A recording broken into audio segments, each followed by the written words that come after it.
প্রিয় বন্ধুগণ, আজ দুঃখের সাথে আপনাদের সাথে জানাচ্ছি বাংলাদেশে যে মহামারী হিসাবে সামনে আবির্ভাব হচ্ছে, হামের টিকা না দেওয়ার কারণে আজ শত শত শিশুর জীবন চলে যাচ্ছে।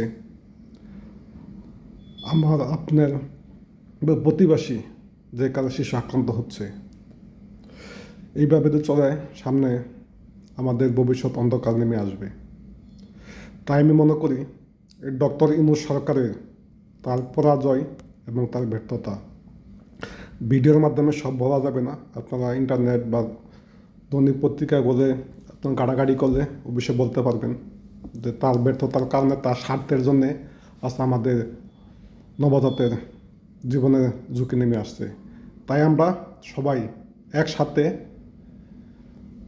একতা হয়ে প্রকাশ করি ডক্টর ইউনূসের বিচার চাই, এবং তার এমন সাজা হোক, এমন শাস্তি হোক, পৃথিবীতে কোনো সরকার যাতে তার মতন অপদার্থ সরকার না হয় এবং সারা বাংলাদেশে সে মক সৃষ্টি করে মানুষের জানমাল যেভাবে ধ্বংস করছে, যেভাবে মানুষকে হত্যা করছে, পুলিশ হত্যা করছে, সাধারণ মানুষকে হত্যা করছে, মগা সৃষ্টির মাধ্যমে দেশে অর্থনৈতিক ধ্বংস করে দিছে, এমনকি মিল কারখানা বন্ধ করে সারা বাংলাদেশে আজ মানুষ না খাই মারা যাচ্ছে, খানা হবে মানুষ মারা যাচ্ছে, অবশিষ্ট মারা যাচ্ছে।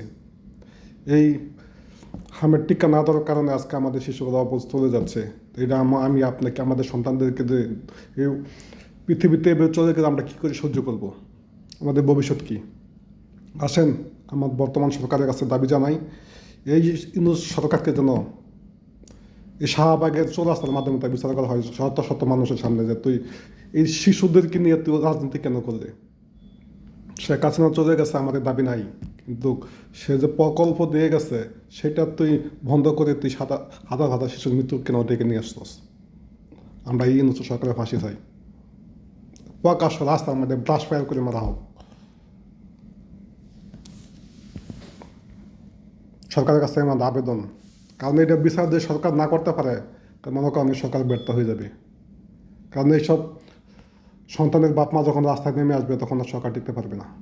আমি সরকারের কাছে সরকারের বিচার জানাচ্ছি, দাবি বিচারের দাবি জানাচ্ছি।